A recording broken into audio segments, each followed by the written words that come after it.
네, 오늘 우리에게 주시는 하나님 말씀은 마태복음 16장 13절부터 16절까지 보도록 하겠습니다.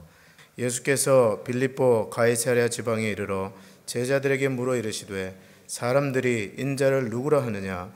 이르되 더러는 세례 요한, 더러는 엘리야, 어떤 이는 예레미야나 선지자 중에 하나라 하나이다. 이르시되 너희는 나를 누구라 하느냐? 시몬 베드로가 대답하여 이르되 주는 그리스도시요 살아계신 하나님의 아들이시다. 아멘. 자, 오늘 우리 사도신경 네 번째 시간, 그 외아들 우리 주 예수 그리스도를 믿사오니, 이것을 함께 공부하도록 하겠습니다.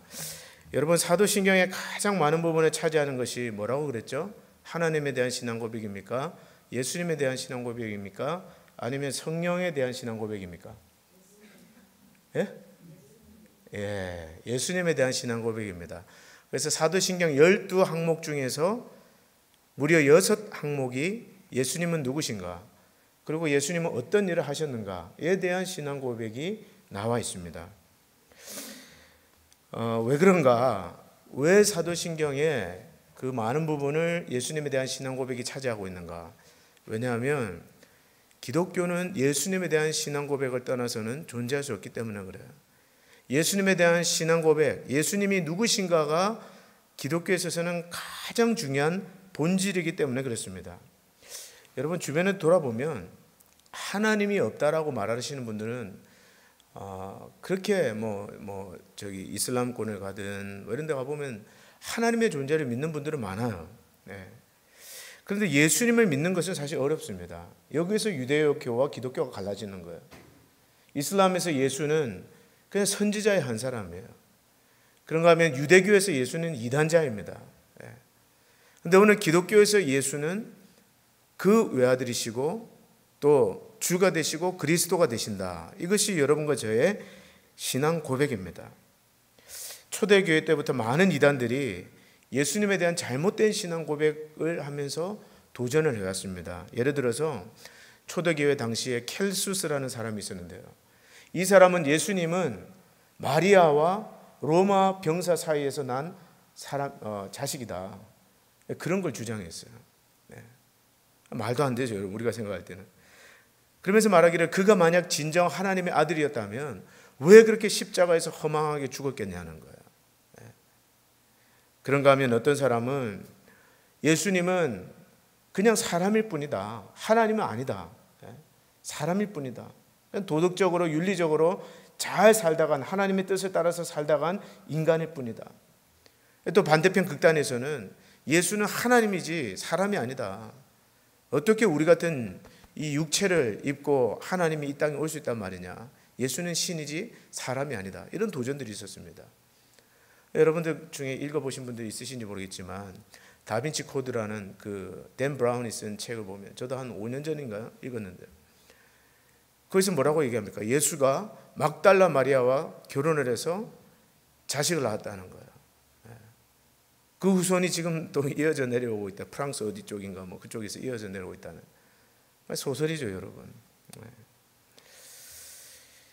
이처럼 예수를 안 믿거나 또는 예수를 믿어도 잘못 믿는 그런 여러 가지 이단들의 공격을 교회가 대항해 오면서 이 사도신경과 같은 신앙 고백의 체계를 2000년 교회의 역사 속에서 만들어 온 것입니다.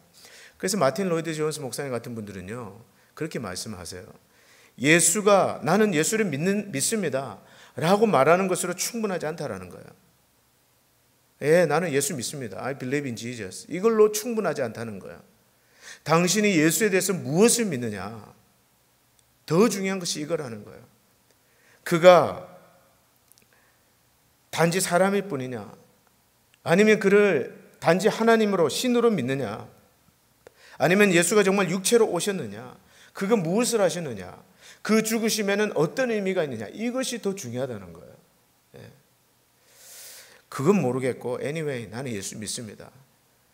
이건 철저하게 비성경적이고 성경과는 거리가 먼 그런 자세라는 것입니다. 진짜 중요한 것은 예수님을 믿는데 그 예수님의 어떤 것을 믿느냐, 예수님의 무엇을 믿느냐, 그게 중요하다는 거예요.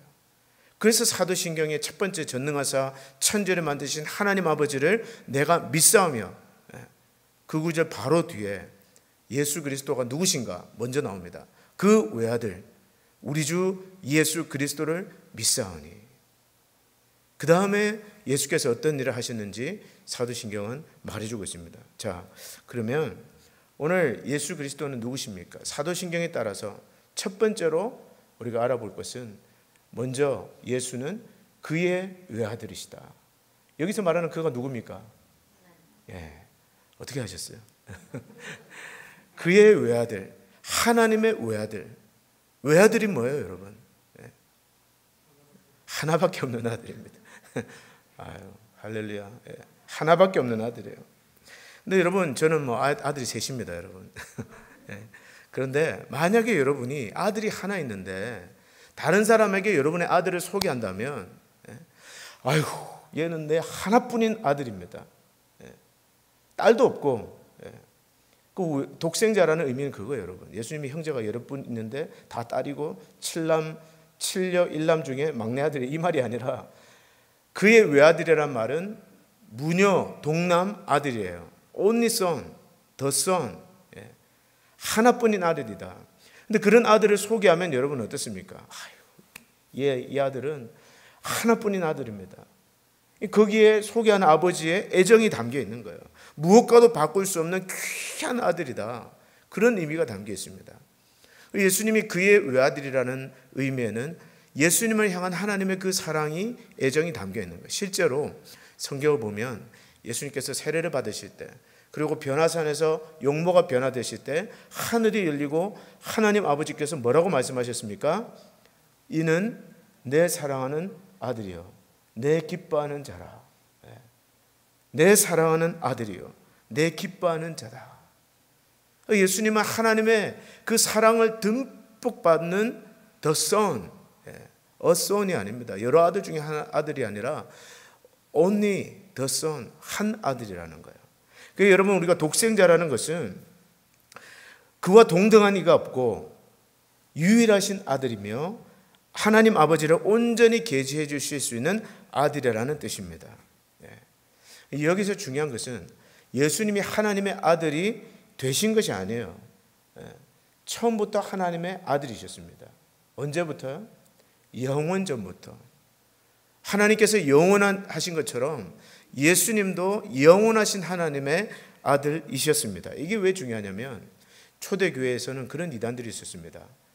어느 시점에 예수님께서 영원히 계신 것이 아니라 하나님께서 그 피조물을 만드시는 가운데서 가장 고귀한 피조물로 예수님도 만드셨다라고 주장했던 그러한 이단들이 있었어요. 그래서 여러분, 여기서 중요하게 기억할 것은 예수님은 어느 시점에 딱 태어나시거나 어느 시점에 나신 것이 아니라 영원 전부터 하나님과 함께 계셨던 하나님의 아들이라는 거예요. 요한복음 10장 30절에 그렇게 나와 있습니다. 나와 아버지는 하나이다. 무슨 말입니까? 본질적으로 성부 하나님과 동등하다. 본질에 있어서 동등하다. 열등하거나 떨어지거나 그런 것이 전혀 없다라는 뜻입니다. 이것이 그리스도 예수에 대한 우리 기독교의 정통신앙 고백입니다. 자, 그러면 나는 어떻게 됩니까? 여러분은 어떻게 됩니까? 하나님은 아들이 하나라고 얘기하시는데 그러면 나는 누굽니까? 제가 첫 번째 시간에도 한번 말씀드린 것처럼 요한복음 1장 12절에는 영접하는 자 곧 그 이름을 믿는 자들에게는 누구든지 하나님의 자녀가 되는 권세를 주셨으니, 예수를 영접하면 여러분은 하나님의 아들이 됩니다. 믿습니까? 여러분은 예수 그리스도를 영접하면 하나님의 딸이 됩니다. 근데 하나님께 아들이 하나밖에 없다는 것은 무슨 뜻입니까? 예. 우리 장로님이 답을 벌써 말씀하셨는데, 여러분과 저는 입양된 아들이요 입양된 딸이라는 거예요. 그래서 하이델베르그 요리문답 제33문에 이렇게 나와 있습니다. 우리도 하나님의 자녀인데 왜 그는 하나님의 독생자로 불립니까? 답은 그리스도만이 영원히 본래적인 하나님의 아들이신데 반하여 우리는 그 덕분에 은혜로 양자됨에 의해서만 하나님의 자녀가 되었기 때문입니다. 자, 이 말이에요. 예수 그리스도는 하나님의 원래적인 아들이라는 겁니다. 영원 전부터. 그런데 오늘 여러분과 저는 그 예수 그리스도의 은혜로 말미암아 입양되었다. 그래서 우리는 언약적 자녀라고 부릅니다. 이번에 데니얼 뉴먼 목사님이 왔다 가시면서 언약에 대해서 강조를 했어요. 하나님이 우리를 언약으로 부르셨다. 그 언약은 신실하시다. 성실하시다. 내가 죽어도 그의 언약은 끝나지 않는다. 그 하나님의 언약의 신실하심. 여러분과 저는 하나님의 약속에 의해서 우리는 언약의 아들로 딸로 입양된 것입니다. 하나님의 가족에. 그래서 로마서 8장 15절에 보면 너희가 다시 무서워하는 종의 영을 받지 않고 양자의 영을 받았으므로, 이 양자의 영이 바로 어답션을 뜻하는 거야. 우리가 아빠 아버지라고 부르짖느니라. 오늘 그 성령을 받은 성도는 하나님을 아빠 아버지라고 부르는데, 그것이 우리가 하나님 아버지께 입양된 자녀라는 증거라는 것입니다. 여러분, 이것을 잘 아셔야 돼요. 그런 점에서 예수 그리스도와 우리는 차이가 있습니다. 그러나 여러분, 고대 근동에서 양자를 입양할 때 그 양자는 친자와 똑같은 권리와 권한을 부여받았어요. 그래서 여러분, 우리가 예수 그리스도 이름으로 기도하면 하나님 아버지는 들으시고 오늘 여러분과 저를 사랑받는 하나님의 아들로 딸로 대해 주시는 것입니다. 여러분, 그 음성을 들으셔야 돼요. 너는 내 사랑하는 아들이다. 너는 내 사랑하는 딸이다. 우리에게도 동일하게 적용될 수 있는 음성입니다. 그 다음에 두 번째로 그 외아들 우리 뭐라고 되어 있습니까? 주. 자, 주가 무슨 말입니까? 우리 매일 사도신경 새벽기도마다 고백하고, 우리 교회는 사실은 많이 고백하는 편이에요. 굉장히 많이 고백합니다. 주일 대배 때도 고백하고 사도신경 새벽기도 고백하고. 근데 그 외아들 우리 주라고 할 때 주라는 것은 무슨 뜻일까요? Lord, 영어로 대답하시는데 자, 뜻이 뭐예요? 주라는 뜻이 무엇입니까? 주인. 자신 있게 대답하세요. 아마 여러분들이 30년 이상 교회 다니셨으면 사도신경을 수천 번 이상 고백하셨을 텐데, 그 외아들 우리 주, 헬라어로는 Kyrios, 영어로는 Lord. 근데 여러분, 성경을 보면 그때 당시 예수님 당시 이 주라는 것을 일반적으로 많이 쓰였어요. 노예가 주인에게 주라고 불렀습니다. My Lord. 그리고 가정에서는 아내가 남편을 주라고 불렀습니다. 우리 동양에도 그런 문화 있잖아요. 내 주인님. 요즘 남편 보고 주인이요 이렇게 하는 사람 아무도 없습니다. 그런가 하면 또 유대인들이 빌라도를 향해서 Lord, 주라고 불렀습니다. 또 로마 황제 네로 같은 사람은 The Lord of the World, 세계의 주다, 이렇게 칭송을 받았어요. 굉장히 일반적인 의미로 주라는 단어가 쓰였는데, 예수님께 쓰인 이 주라는 단어는 다릅니다. 특별히 예수님이 십자가를 못 박히시고 부활하신 다음에 그 제자들이 도마 같은 사람이 나의 주, my Lord and my God, 나의 주, 나의 하나님이시다 라고 했을 때 이 주라는 말은 그때 당시 일반적으로 쓰였던 주라는 말과 하늘과 땅 차이예요. 무슨 뜻이냐? 그러면 두 가지를 생각해 볼 수 있는데, 첫 번째로 예수가 주다. 우리가 찬양한 것처럼 예수는 주, 예수는 주. 이 말은 예수가 바로 여호와 하나님이라는 말이에요. 여호와 그 예수가 하나님이라는 뜻을 담고 있습니다. 그게 주라는 첫 번째 의미예요. 여러분, 유대인들은요, 여호와라는 단어가 너무너무 거룩하기 때문에 유대인 성경, 유대인 경전에 여호와가 나오는 단어가 나올 때마다 발음하지 않고 넘어갔어요. 그리고 유대인의 원래 경전 70인 성경에 보면 그 여호와라는 단어가 6,000번 이상이 나오는데 그 단어들을 전부 다 뭘로 바꿨느냐? 아도나이. 그게 뭐냐면 주라는 뜻이에요. 주라는 단어로 바꿨습니다. 왜냐하면 거룩하신 하나님이기 때문에 부를 수가 없는 거예요. 여호와라는 이름으로. 그래서 주라는 단어로 바꿔서 불렀어요. 그런데 예수 그리스도의 제자들이 예수님을 뭐라고 불렀습니까? 주라고 불렀거든요. 그 유대인들의 입장에서 볼 때 어떻습니까? 이것은 신성모독입니다. blasphemy. 신성모독이다. 그리고 예수님께서도 나와 아버지는 하나이다. 신성모독인 거예요. 그 십자가에 못 박혀서 죽게 하지 않았습니까? 예.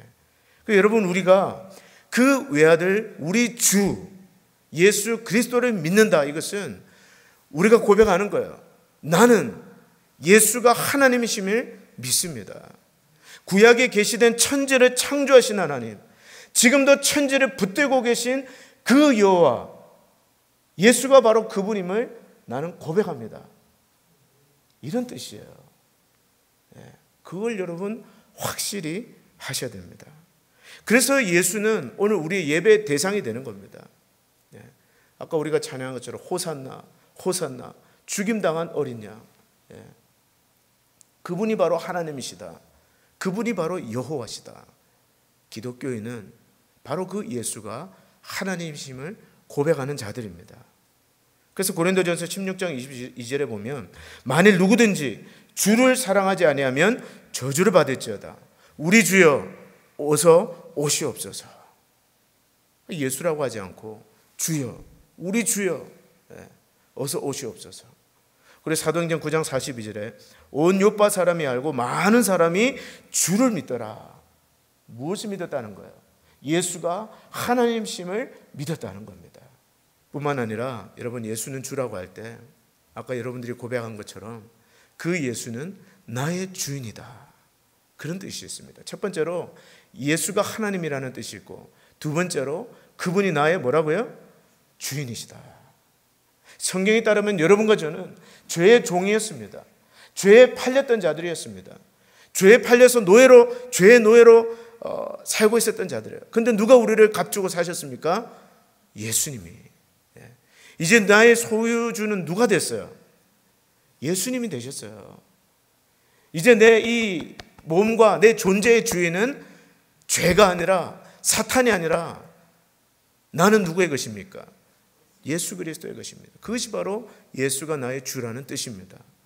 그래서 칼 바르트라는 신학자는 이 롤드십, 주대심을 이렇게 말했어요. 예수께서 주인이 종들에게 갖는 권위와 능력을 우리에 대하여 갖고 계시다. 무슨 말이냐? 주인이 종들에게 대해서 가지고 있는 권리와 그 능력을 예수님이 우리에 대해서 가지고 계시다는 거예요. 그래서 예수님은 우리에게 요구할 권리가 있고, 오늘 성도들에게 명령할 권리가 있고, 우리를 당신의 뜻대로 처분할 권리가 있다. 그것이 주가 되신다는 의미다. 한마디로 말하자면 그가 나를 사셨고 나는 그의 것이 되었다. 여러분은 그리스도의 것입니다. 여러분은 그리스도의 것이에요. 그리스도가 여러분을 값주고 사셨습니다. 그래서 여러분, 우리의 몸으로 하나님 앞에 영광을 돌려야 돼요. 우리의 온 존재로 하나님 앞에 영광을 돌려야 됩니다. 우리에게 있는 시간, 우리에게 있는 물질, 우리에게 있는 건강, 우리에게 있는 이 자유를 가지고 육체의 종이 되지 말고 하나님을 기쁘시게 하는 자가 되어라. 바울이 그렇게 말했잖아요. 그리고 빌립보서 1장 1절에 보면 그리스도의 예수의 종 나 바울은, 이 종이라는 건 그냥 여러분 그냥 좋은 옷을 입고 막 멋진 그런 개념이 아니에요. 여러분, 이 그리스도의 종이라는 것은 노예입니다. 노예. 헬라어는 둘로스예요. 둘로스. 제 이메일 주소가 둘로스2040인데요. 둘로스. 노예입니다. 노예. 노예가 뭐예요? 주인의 뜻대로 하는 사람이 노예입니다. 그리스도인이 누굽니까? 예수 그리스도의 뜻대로 살아가는 사람들이 그리스도인이에요. 근데 오늘날 많은 현대 그리스도인들을 보면 마치 요슬램프에 살고 있는 지니를 불러내듯이, 내가 뭔가 원하는 것이 있을 때 그냥 호리병을 닦으면 그 안에서 펑 하고 이렇게 거인이 나타나서 무엇을 들어드릴까요? 예수님을 그렇게 생각하는 분들이 많아요. 기도를 그렇게 하는 분들이 많습니다. 마치 호리병을 닦듯이. 그러나 여러분 기억하세요. 그리스도인들은 주인의 뜻대로 사는 자들입니다. 우리는 그리스도의 것이에요. 우리가 하는 모든 결정과 우리가 하는 모든 일은 예수님의 뜻에 따르는 행동이어야 됩니다. 왜 그렇습니까? 우리가 주님의 종이기 때문에. 여러분, 노예는 순종하기만 하면 책임은 누가 지세요? 주인이 다 집니다. 여러분은 잘 듣고 순종하기만 하면 돼요. 그러면 책임은 누가 지십니까? 하나님이 지세요. 어떤 의미에서는 노예로 산다는 건 참 속편한 일입니다. 주님이 시키는 대로만 하면 되니까, 주인이 시키는 대로만 하면 되니까. 그래서 저는 여러분 목사로서 제일 많이 기도하는 것 중에 하나, 하나님의 뜻이 무엇입니까? 이 교회를 향한 하나님의 뜻이 무엇입니까? 주여 말씀하시옵소서. 말씀하시옵소서. 무조건 시키는 대로 하는 게 소원입니다. 책임지기 싫어서. 책임은 누가 져요? 위에 계신 분이. 전 노예니까 가라면 가고 묶어놓으면 있으라면 있고 시키면 시키는 대로 철저하게 순종만 하는 것입니다. 여러분의 신앙생활의 목표를 순종으로 삼으시기를 바랍니다. 복잡하게 생각하지 마세요. 여러분, 순종하면 돼요. 순종하면 하나님이 인도하시고, 순종하면 하나님이 공급하시고 책임지십니다. 그것이 바로 주라는 단어의 의미입니다. 자, 여기서 또 한 가지 중요한 점은, 그러면 왜 그 외아들, 나의 주 그리스도가 아니고 그 외아들 뭐라고요? 우리 주로 돼 있을까요? 그냥 그렇게 쓴 거 아닙니다, 여러분. 여기도 의미가 있어요. 그 주님은 내 개인의 주가 되실 뿐만 아니라 우리 공동체 전체의 주인이 되신다. 오늘 우리가 사도신경을 매주일마다 고백할 때 전체 회중이 같이 그 외아들 우리 주 예수 그리스도를 믿사오니라고 고백할 때 우리는 무엇을 고백하느냐? 이 교회의 주인은 사람이 아니라 하나님이시다. 우리 공동체를 세우신 분, 오늘도 지탱하시는 분, 오늘도 붙들고 계시는 분이 주님이시다. 어떤 목사의 소유도 아니고, 어떤 장로님의 소유도 아니고, 어떤 집사님의 소유도 아니라 이 교회의 주인은 주님이시라는 것을 우리가 다 같이 고백하는 것입니다. 여러분가 그것을 잘 이해하고 사도신경을 고백하셔야 돼요. 자, 정리가 되시죠? 그 외아들, 우리 주, 그 다음 뭐가 남았습니까? 예수 그리스도. 자, 예수님의 full name이 뭐예요, 여러분? 예수 그리스도. 왜 이렇게 멋져 가시면서 자신 없는 표정으로 얘기했어요? 예수님의 full name이 뭡니까, 여러분? 예수 그리스도. 틀렸습니다. 죄송하지만. 죄송합니다. 장로님, 틀렸습니다. 자, 예수님의 이름은 예수예요, 예수. 자, 여기서 추수감사절 오후에 있을 성경 퀴즈대에 문제 하나 나갑니다. 오늘 나오신 분들 서비스. 마태복음 1장 21절에 따르면 예수의 이름의 뜻은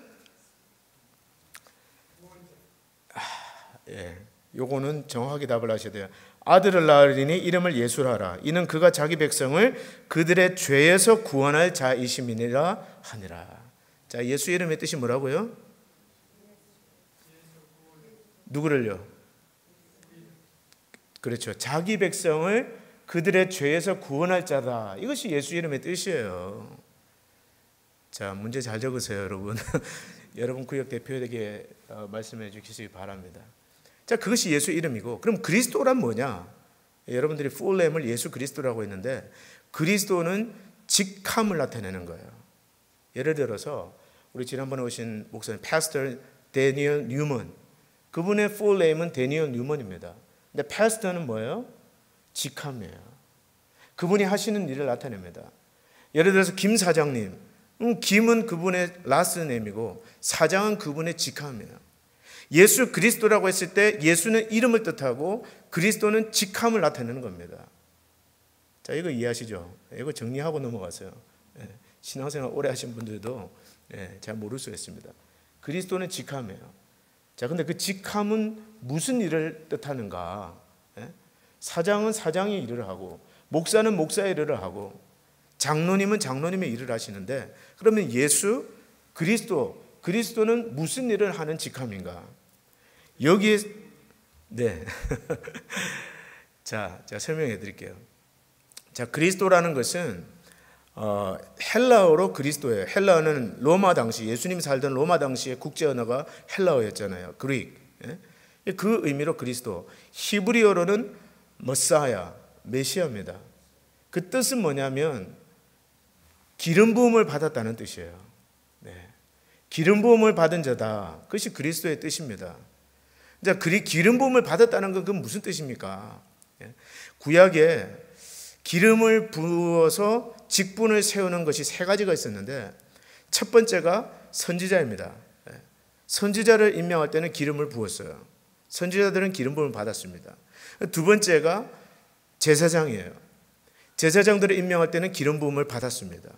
마지막이 왕입니다. 왕을 세울 때는 기름을 부었습니다. 그것이 히브리어로 그 마사, 마사, 붓는다. 거기에서 나온 것이 머사야.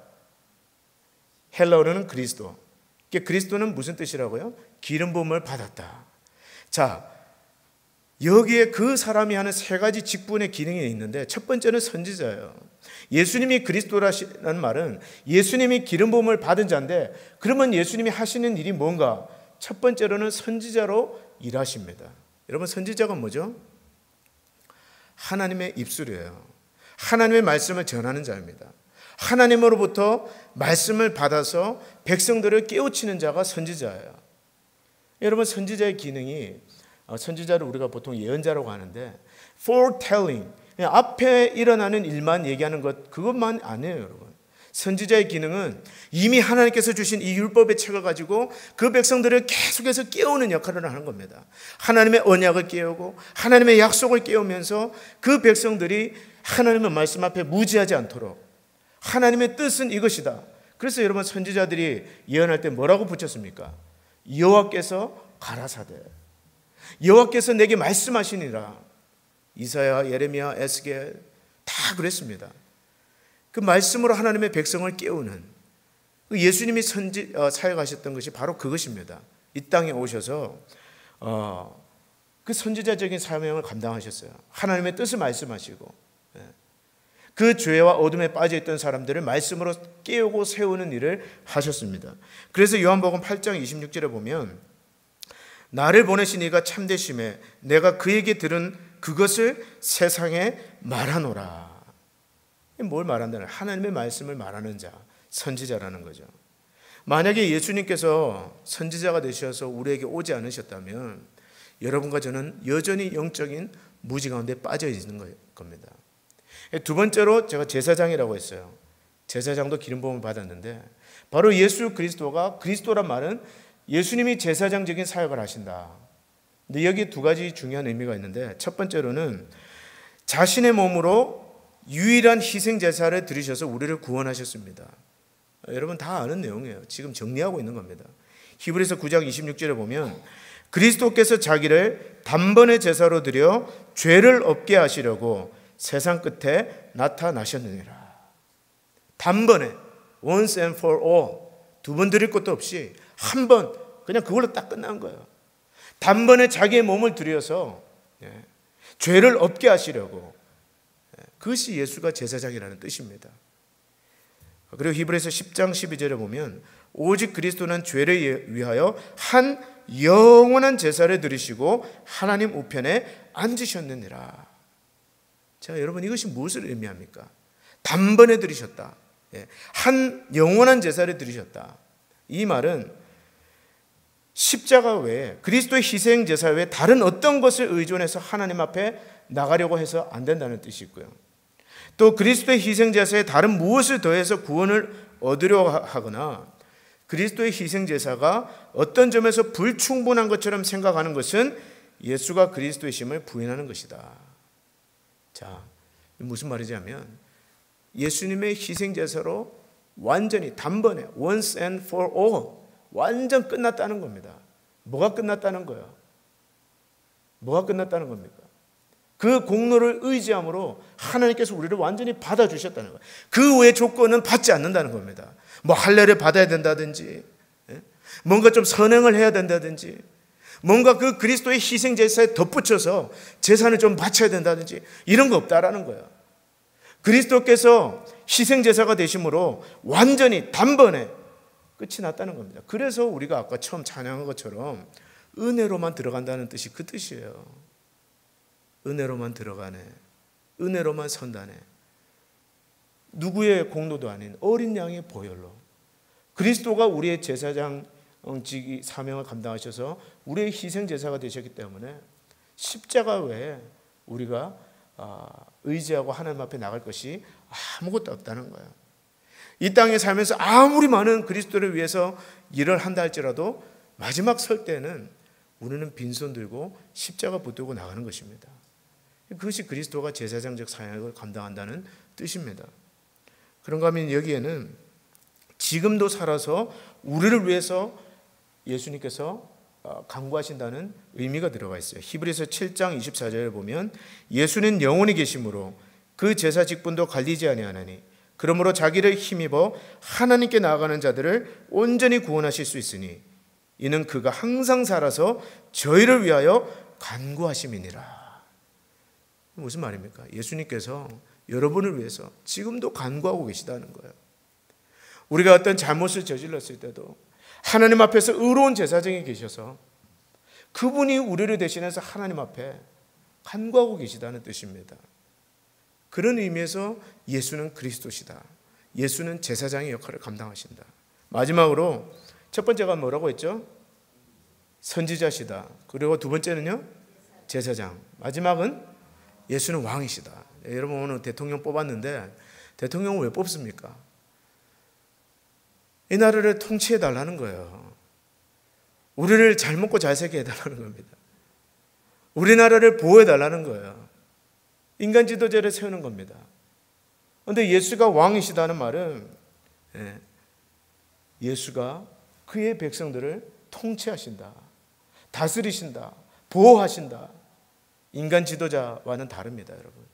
도덕적으로 불완전하고 또 부조화하고 그러한 인간 지도자와는 다른 예수 그리스도, 그분이 오늘 그의 백성들을 통치하신다. 그래서 요한일서 5장 18절에 보면 하나님께로서 난친 자가 저를 지키심에, 누가 지킨다는 거예요? 예수님이 지키신다는 거예요. 악한 자가 저를 만지지도 못하느니라. 이것을 믿으시기를 바랍니다. 하나님께 서로 난 자가 여러분을 지키심에 악한 자가 만지지도 못한다는 거예요. 그런 의미에서 예수가 우리의 왕이십니다. 예수님이 여러분을 지키고 계세요. 그의 교회를 지키고 계십니다. 그것이 바로 예수가 그리스도란 말의 뜻이에요. 그런데 여러분 놀라운 점은 구약에서는 이 세 가지 직분이 각각 다른 사람들이었어요. 선지자가 따로 있었고 왕이 따로 있었고 제사장이 따로 있었습니다. 그런데 예수님 안에서 이 세 가지 직분이 하나가 되었어요. 그래서 우리 주님이 얼마나 크고 위대하신 분이신지, 바로 그것이 예수가 그리스도라는 말의 의미입니다. 여러분 그것을 잘 기억하시고 사도신경 고백하실 때 그 고백을 담아서 고백할 수 있기를 바랍니다. 말씀을 맺겠습니다. 여러분, 예수님은 하나님의 아들이세요. 영원 전부터 하나님과 함께 계셨고 그분은 하나님 본체십니다. 그리고 그분은 값주고 여러분과 저를 사셨어요. 그래서 여러분과 저는 그분의 것이 되었습니다. 그분의 소유가 되었어요. 그분은 우리의 주인일 뿐만 아니라 오늘 그분을 주인으로 고백하는 온 교회의 주인이 되시고, 주인이 되실 뿐만 아니라 왕이 되셔서 통치하시고 오늘도 우리를 위해서 간구하시며 오늘도 그의 기록된 성경을 통해서 우리에게 말씀하시는 하나님이십니다. 이 신앙의 고백을 담아서 매주 아침 예배 우리 사도신경을 고백하는 여러분과 제가 되기를 축복합니다. 기도하겠습니다. 하나님 아버지, 오늘 그 아들 우리 주 예수 그리스도를 믿게 하시고 그것을 바른 신앙을 고백하게 하심을 감사를 드립니다. 하나님 아버지, 예수가 우리의 주가 되시고 그리스도가 되시고 또한 하나님이신 것을 우리가 기억하며 이 신앙 고백할 때마다 하나님 아버지여, 우리가 정말 이 신앙 고백에 담긴 뜻을 깨달아서 마음을 담아 고백할 수 있도록 도와주시옵소서. 주님이 우리의 영혼의 주인이실 뿐만 아니라 이 교회의 주인이 되신 것을 믿고 감사합니다. 주님이 영광 받아 주시옵소서. 예수님 이름으로 기도드립니다. 아멘.